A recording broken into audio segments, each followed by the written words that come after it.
obrigado a todos pela presença.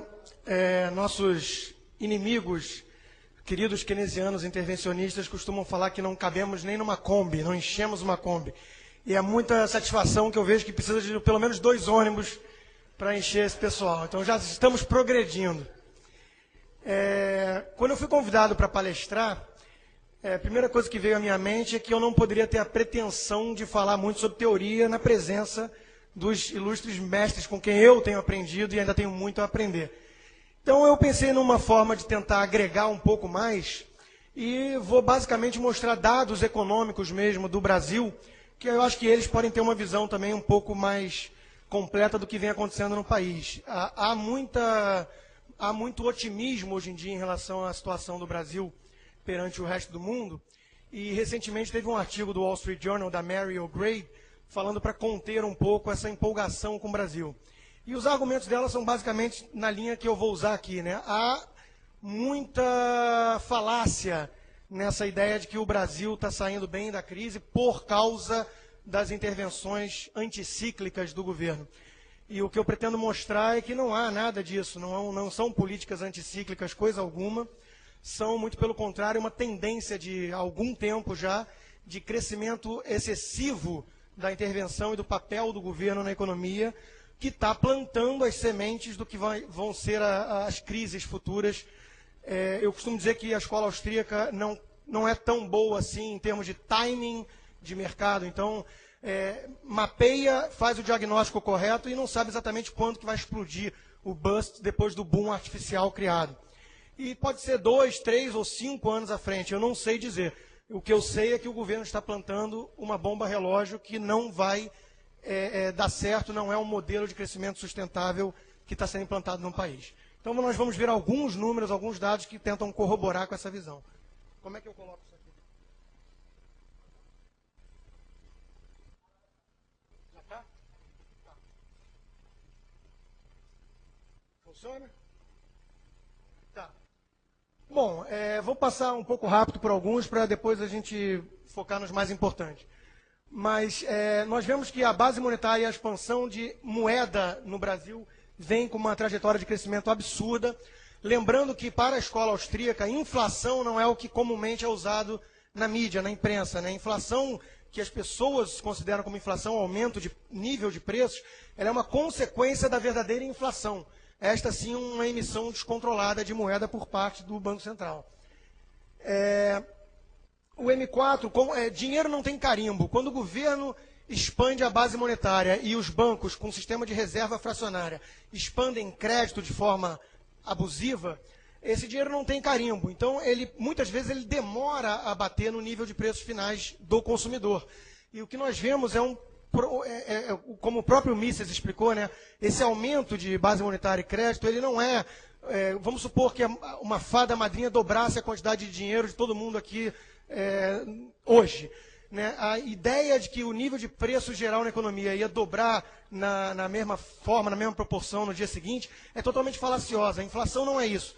A inflação é um processo que os primeiros que recebem esse dinheiro são os mais beneficiados. Isso altera toda a cadeia produtiva, o ciclo econômico é todo alterado por essa intervenção do governo. Então, os últimos a receberem os efeitos dessa emissão de moeda / crédito são os que pagam a conta. E os primeiros são os beneficiados. Por exemplo, o governo vai fazer guerra, ele vai lá, emite moeda e compra armamento. A indústria de armamento vai se beneficiar dessa inflação e quando esse aumento de moeda sem a contrapartida do aumento de produtividade e poupança, quando isso chegar nos preços finais, então o consumidor final vai ter pago a conta. É mais ou menos o que a gente vê hoje. Então, como não tem carimbo, essa emissão toda de moeda e crédito, ela tem ido basicamente para os ativos ligados ao início do ciclo. Então, nós vemos as bolsas de valores, por exemplo, indo bem, várias empresas de commodities indo bem, e ainda não chega nos preços finais dos consumidores. Então, há uma crença generalizada de que a inflação ainda não é um issue, ainda não é um risco iminente. Só que isso vai chegar alguma hora no bolso do consumidor. Nós temos o índice Ibovespa, né, das ações brasileiras no high histórico, perto do high histórico. E uma coisa que eu queria mostrar também, eu entendo o desespero dos nossos colegas americanos com o rumo que os Estados Unidos está tomando com o Obama. Né, essa reforma toda no sistema de saúde, tudo isso para mais socialização. E nós lemos os artigos do Mises Daily e coisas do tipo, e passa essa sensação de susto mesmo, de preocupação com o que está acontecendo nos Estados Unidos. E tudo isso é absolutamente legítimo. Só que eu queria só dar um pouco assim do tom da realidade brasileira, que é muito pior. Realmente nós vivemos aqui um modelo já praticamente socialista. E como um dos exemplos para isso, nós vemos que as empresas estatais dentro do Ibovespa já são quase 1/4 do total da capitalização de mercado. E empresas ligadas a commodities, metade. Então, quer dizer, nós temos de fato uma dinâmica de economia brasileira que não é tão saudável assim. Com raras exceções, há sim um acesso hoje a mercado de capitais interessante. Nós temos a figura aqui ilustre do Salim Mata, da Localiza, que é um exemplo heróico disso no Brasil. Nós temos algumas empresas que conseguem isso, mas nós sabemos como é proibitivo o custo da legalidade no Brasil, como a burocracia é asfixiante, como a carga tributária escandinava é perversa e coisas do tipo. Então, o Brasil acaba concentrando suas empresas na mão de governo ou empresas que vendem commodities para fora, aí, pegando o boom da China e coisas do tipo. Não há, de fato, um dinamismo capitalista de livre mercado no país. Dívida pública crescente de forma assustadora, já passa de R$1,5 trilhão de reais. E aqui também tem uma pegadinha, né? O governo descobriu uma forma de ilusão contábil que as agências de risco e coisas do tipo olham muito dívida líquida. Então o governo fica expandindo agora a dívida bruta de forma assustadora e financia, por exemplo, capitaliza o BNDES através do Tesouro. A dívida líquida não muda muito e a gente sabe que isso não é sustentável. Então o BNDES já teve 180 bilhões de reais de aporte do Tesouro nos últimos meses e vai ter mais 100 bilhões agora. 280 bilhões de reais que o governo emite através do Tesouro e repassa para o BNDES. Nós vamos ver um pouco à frente, mas só lembrando que o BNDES repassa esses desembolsos para 85% deles para grandes empresas, ou seja, uma concentração, é uma simbiose entre governo e grandes empresários que assusta. Né? Nós sabemos que esse modelo tem nome, fascismo.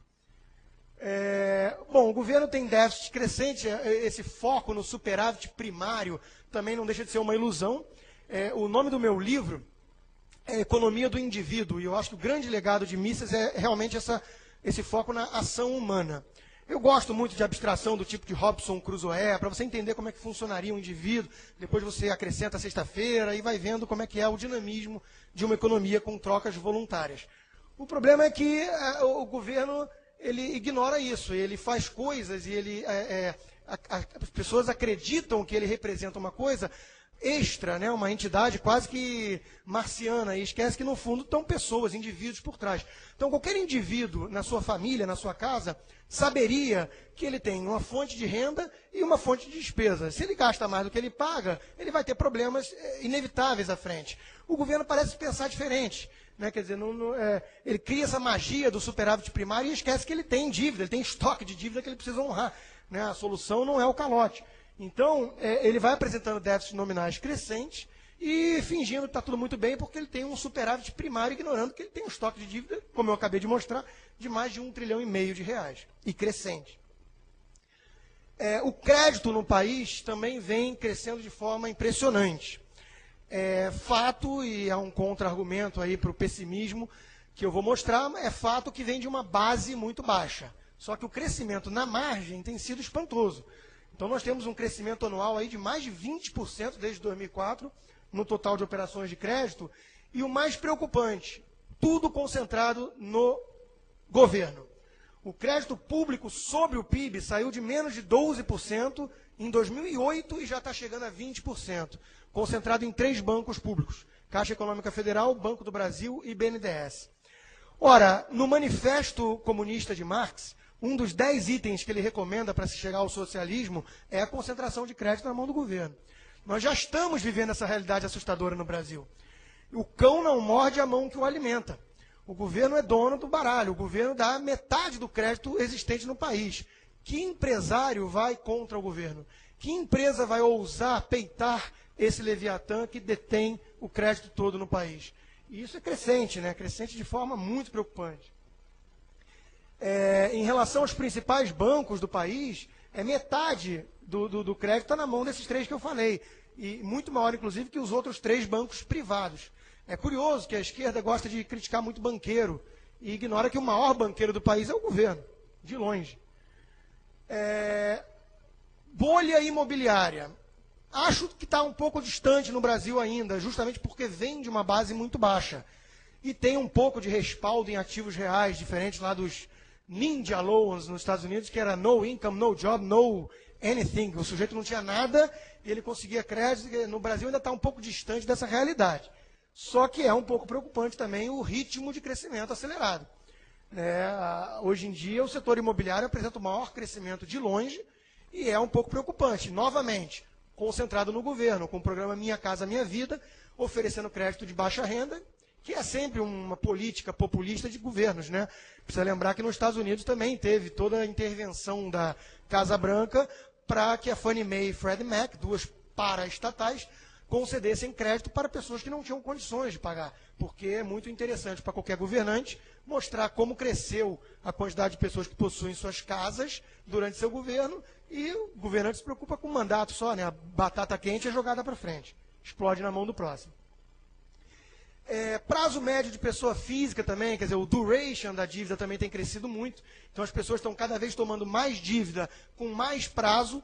Isso pode vir a ser um problema sério se tiver um problema de emprego no país. Ainda não é muito iminente também, mas é uma bomba relógio sendo plantada. A inadimplência começa a mostrar já um pouco de níveis preocupantes. Saiu o dado recentemente da venda de veículos no Brasil. O Brasil vende mais de 350 mil carros em um mês já. Isso é fantástico. Agora, a pergunta é, isso é um modelo sustentável? Não há, eu vou mostrar um pouco à frente, não há poupança crescente no país, não há investimento em capital fixo crescente de forma sustentável no país. É um país das cigarras, não um país das formigas. Quer dizer, todos querem comprar celular, carros, e eu não acredito que isso aumente muito a produtividade da economia a médio prazo.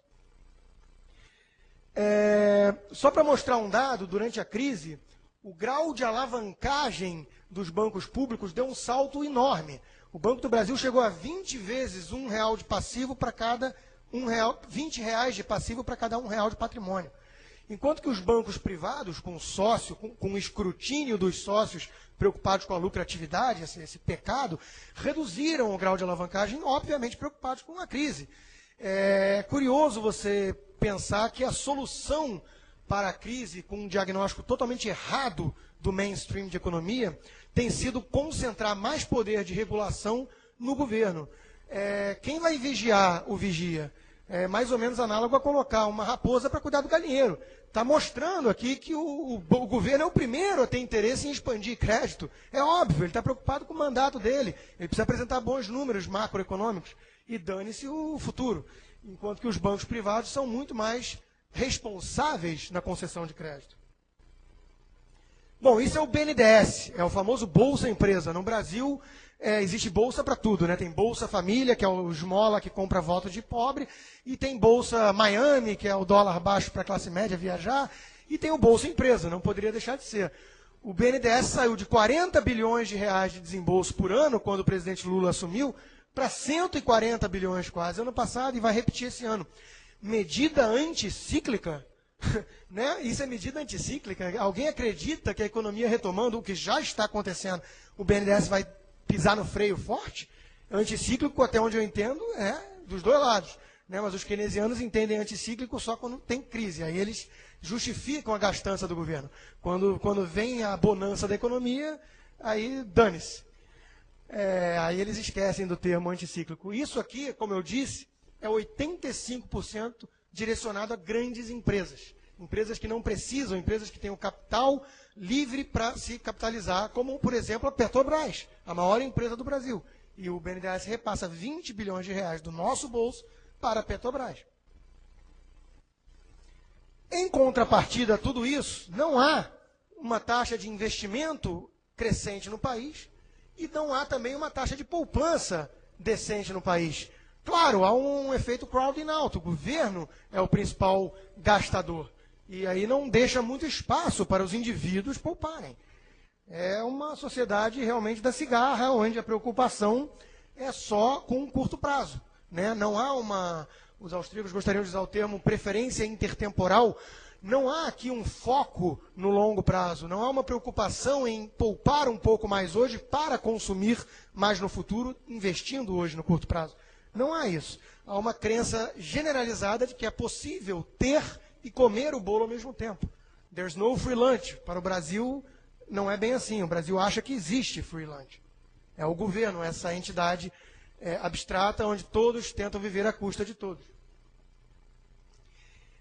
Outra medida anticíclica que o governo alardeou muito na imprensa, aumentar gasto com funcionalismo público, 40 bilhões de salto para pagar inchaço da máquina estatal.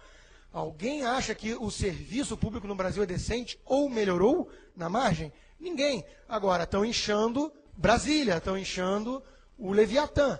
É curioso pensar que para fazer a tal justiça social, né, precisa antes concentrar renda, para chegar na igualdade precisa antes concentrar renda. Brasília é a maior renda per capita do Brasil de longe, muito mais que São Paulo, sendo que os itens produzidos em Brasília basicamente são leis estúpidas e corrupção. Previdência social, outra bomba relógio. Mais uma vez, meus amigos americanos vão ficar um pouco consolados com a situação de vocês. Nós somos o espelho dos Estados Unidos. Nós temos uma população de idosos, a demografia ajuda muito no Brasil, é um país jovem, tem uma população de 6% de idosos e o déficit da Previdência chega a 12%, 13% do PIB. Os Estados Unidos é o contrário. Os Estados Unidos têm em torno de 12% da população de idosos para 6% de rombo previdenciário. Isso é o maior esquema Ponzi que eu conheço. Isso aqui é absolutamente insustentável. Isso os newcomers vão chegando para pagar a conta de quem está se aposentando, com um forte privilégio concentrado no setor público, cheio de regalias. Isso não é sustentável. Isso é uma bomba relógio. Carga tributária já é escandinava para serviços africanos. Não que os serviços decentes justificassem uma carga imoral de 40%, porque isso é imoral, isso são os antigos meeiros, né? Isso é um serviço de escravidão, você trabalhar metade do ano para pagar imposto. Mas mesmo assim, não obstante o tamanho da carga, temos serviços africanos, e estamos ali no topo do ranking de carga tributária. Receita do governo crescendo sem parar, não há crise em Brasília, né? Não tem tempo ruim. No oásis que eles criaram, a Ilha da Fantasia em Brasília. Bom, liberdade econômica. É curioso que nossos colegas da esquerda acusam o neoliberalismo, né, esse fantasma criado e existente só na mitologia de esquerda, condenado por todos os males do país. Mas a pergunta é, que neoliberalismo, que liberalismo é esse? Nós estamos no final, na rabeira do ranking de liberdade econômica, tanto do Heritage Foundation como do Fraser Institute. E, de fato, isso é evidente para qualquer empresário nesse país, pequeno ou não. Você tenta abrir uma empresa, tenta passar por todas as fiscalizações e burocracia e regulações, tenta fechar uma empresa, tenta contratar alguém, tenta demitir alguém, né? Então, nós vivemos realmente uma situação aqui muito preocupante de semi-socialismo. O Brasil ele pode ser qualquer coisa, menos capitalista liberal. Ele pode ser feudalista, corporativista, clientelista, patrimonialista, socialista, qualquer ista desse, menos liberal. Liberal ele não é. Roberto Campos costumava dizer que o liberalismo passou mais longe do Brasil do que Plutão da Terra. E aqui já começam a aparecer alguns sintomas preocupantes. Hoje eu estava vendo o jornal aqui de Porto Alegre, mostrando que o nível de inflação, que eles chamam de inflação, né, que já chegou aí na cadeia final dos consumidores, o nível de inflação desse primeiro trimestre agora é o maior em 7 anos já. Projetado para o ano completo de 2010 já está acima de 5%. Enquanto isso, o Banco Central está behind the curve, esperando para subir juros, porque é um ano de eleição, né? E sabe como é que é essa coisa? Empresário é ganancioso, só pensa no curto prazo, e político não. Político é santo, clarividente, altruísta, que está preocupado com o Brasil nos próximos 40 anos, nós sabemos disso. Então, a inflação está começando a incomodar. Inflação nesse país não é brincadeira, né? Isso é o imposto mais perverso que existe para as classes baixas, e o governo está brincando de manter os juros baixos artificialmente para ter uma economia mostrando números macroeconômicos melhores no ano de eleição. Bom, conclusão. Será que o Brasil está mesmo tão melhor assim na foto do que o resto do mundo? Ele, de fato, foi pego numa crise ligada a setor financeiro e crédito e imobiliário, numa base muito baixa ainda. Então, ele sofreu menos com a crise nesse aspecto. Agora, como eu espero ter mostrado, o Brasil está muito longe de ter uma dinâmica saudável e sustentável de crescimento econômico. Muito pelo contrário, o que chamam de medidas anticíclicas são, novamente, mais do mesmo, que é inchaço de máquina pública, concentração de crédito no governo, com critérios políticos e não econômicos. É mais ou menos um modelo chinês, né, que muita gente está encantado hoje em dia e não sabe o que espera à frente. Então, eu vejo essa situação do Brasil. Claro, há alguns pontos positivos, sim. Hoje em dia tem algumas empresas com acesso a capital brasileiro e estrangeiro que não havia antes. Tudo isso é verdade. Mas, como eu espero ter mostrado aqui de forma bem sucedida, há uma bomba relógio, há as sementes da próxima crise grave à frente plantadas hoje por esse governo que posa de bastião da estabilidade, cuja intervenção do governo salvou o país da crise. Ora, quando nós temos um diagnóstico totalmente errado desses, é óbvio que o remédio vai ser errado. Quando o médico erra o diagnóstico, a receita vai ser mais do veneno que causou os problemas. Então, eu estou muito preocupado com a situação do Brasil, pensando à frente, próximos 3, 4, 5 anos. Eu não sei precisar quando. O que eu sei é que vai vir uma crise séria e, novamente, vão acusar o neoliberalismo. Mas a gente pôde ver aqui, pelo menos, os 2 ônibus da escola austríaca, que a verdade está bem diferente disso. A verdade está em outro lugar, está no governo. Obrigado.